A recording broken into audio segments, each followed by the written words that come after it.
Hello Pioner Sejati. Hari ini Sabtu tanggal 21 Januari 2023, beranda Pi Network kita berganti informasi seperti gambar berikut. Anda tap saja di read, dan Anda akan diberikan atau ditampilkan tulisan Human Power Identity Verification in the Age of AI. Berikut saya terjemahkan untuk Anda. Verifikasi identitas dukungan manusia di era AI. AI itu adalah singkatan dari Artificial Intelligence atau kecerdasan buatan. Komunitas, bahkan dan terutama komunitas digital membutuhkan manusia. Tetapi bagaimana Anda bisa membuktikan kemanusiaan mereka dalam skala yang besar? Dalam kasus Pi Network, sebuah komunitas global besar yang didukung oleh cryptocurrency yang ditambang dengan telepon seluler paling tersebar di dunia. Rahasianya adalah menyeimbangkan antara intrik teknologi tinggi dengan banyak manusia.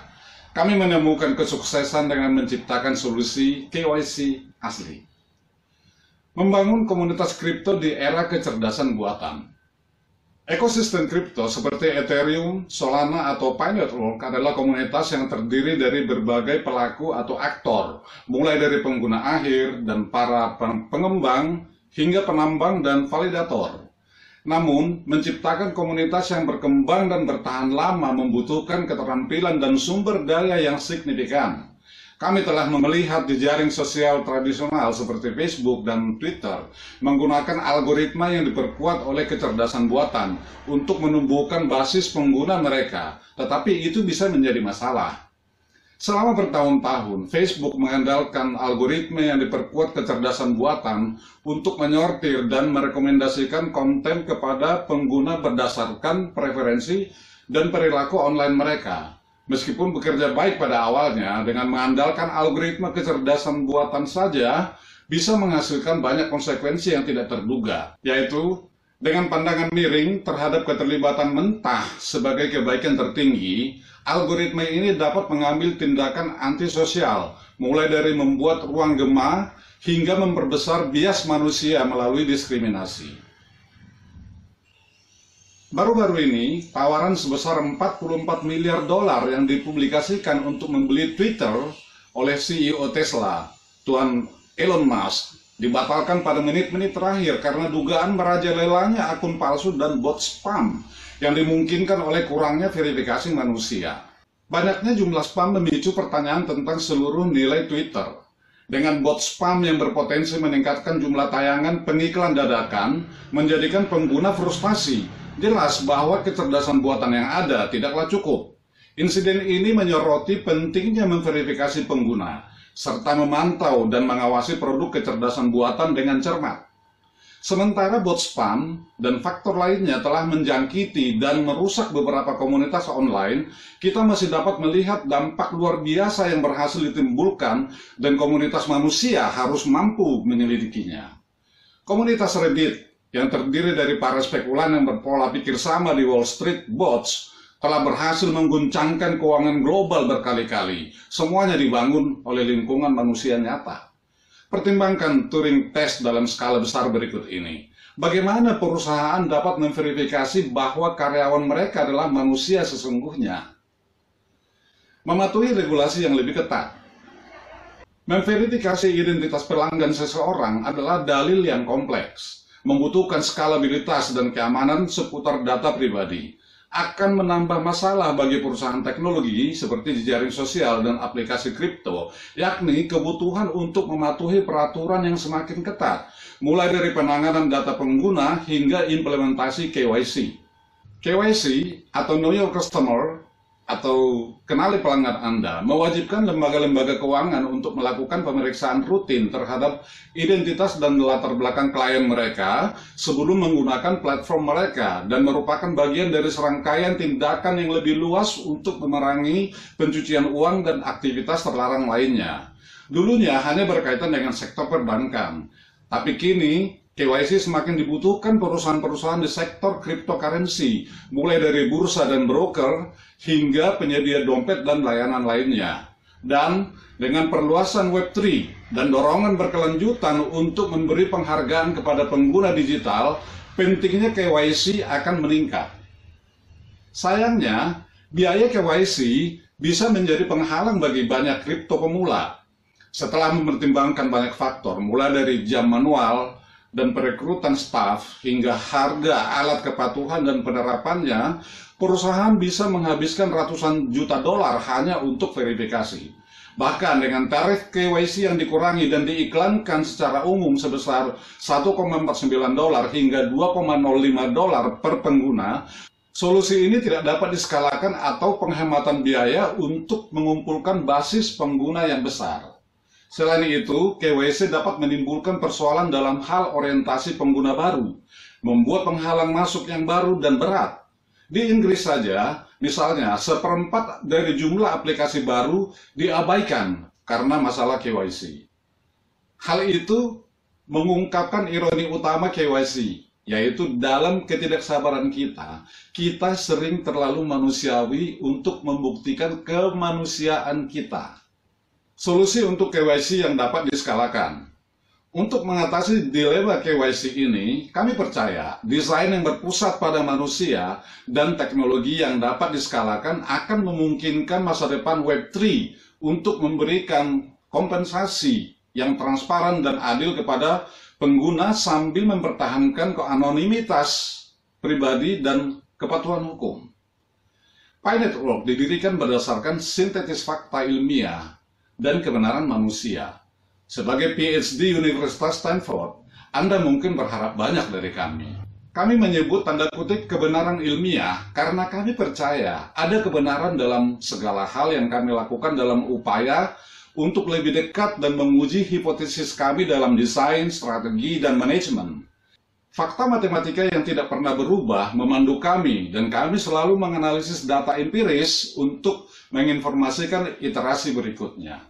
Ketika kami mengatakan tanda kutip kebenaran manusia, kami mencerminkan fakta bahwa tidak ada proyek yang dibangun dalam ruang hampa. Semua yang kami lakukan telah dialami oleh orang-orang nyata, di tempat nyata, dengan kehidupan nyata, emosi, dan berbagai pengalaman yang dapat memengaruhi persepsi mereka. Beberapa kebenaran manusia bersifat mendasar, lainnya dapat ditempa.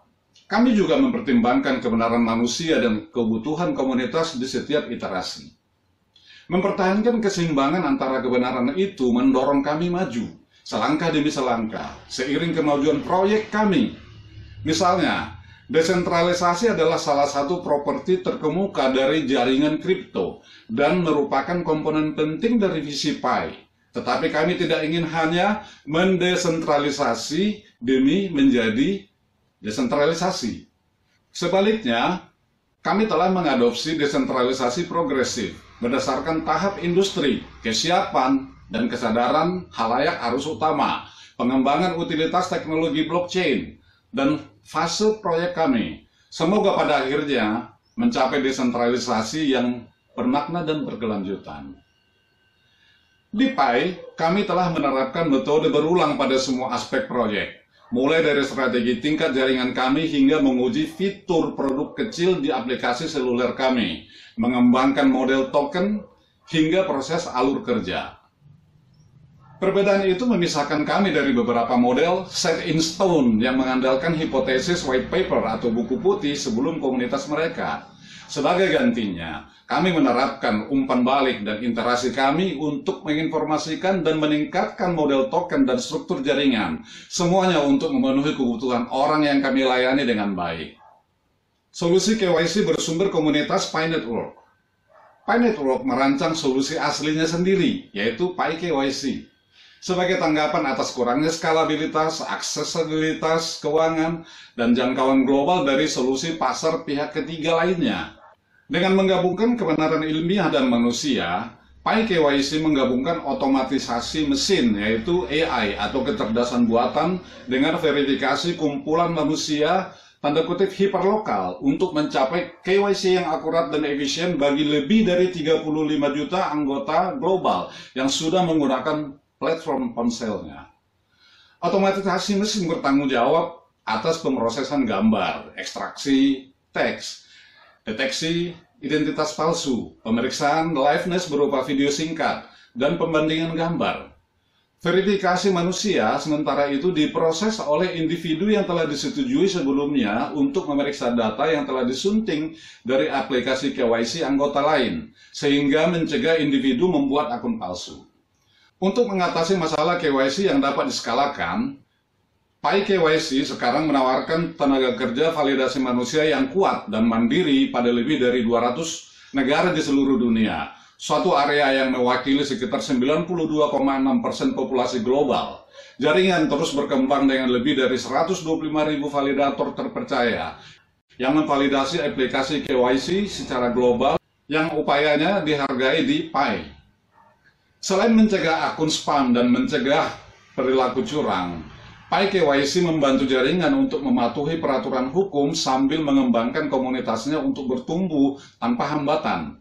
Di era kecerdasan buatan, Pi Network telah membangun solusi KYC terdesentralisasi yang terukur untuk menggabungkan otomatisasi mesin dengan kumpulan verifikator manusia demi solusi yang efisien dan bertanggung jawab. Dengan memanfaatkan yang terbaik dari kedua dunia, PyKYC memungkinkan jaringan untuk membangun komunitas kripto yang taat hukum yang dioptimalkan untuk akurasi, privasi, dan aksesibilitas global. Dan yang terbaik pada intinya adalah benar-benar manusia. Sebenarnya sulit bagi pengusaha manapun untuk mengetahui apakah atau kapan proyek mereka akan berhasil. Dan itu juga berlaku untuk kita. Apa yang kami ketahui adalah bahwa Pi memiliki visi besar untuk jaringan dan ekosistem yang dapat diakses dan inklusif yang dibangun di atas blockchain dan didorong oleh cryptocurrency yang terdistribusi secara adil. Melalui kekuatan komunitas, kami semakin dekat setiap hari untuk mewujudkan visi tersebut. Catatan bagi Anda. Sebagai seorang teknolog seumur hidup, Dr. Nicholas Kokkalis adalah pendiri dan kepala teknologi di Pi Network. Kokkalis memiliki latar belakang yang luas dalam teknologi blockchain. Di awal kerjanya, sebagai PhD, Kokkalis membuat kerangka kerja untuk menulis kontrak pintar atau smart contract pada sistem distribusi yang toleran terhadap kesalahan sebelum blockchain dan Ethereum diperkenalkan. Sebagai bagian pasca doktoralnya, dia memperkenalkan dan mengajar CS359B, aplikasi terdesentralisasi pada kelas blockchain di Departemen Ilmu Komputer Stanford. Dr. Kokkalis dapat berbicara tentang potensi teknis, financial, dan potensi sosial dari cryptocurrency dan keterbatasannya. Artikel ini pertama kali muncul di Tab Forum. Thank you.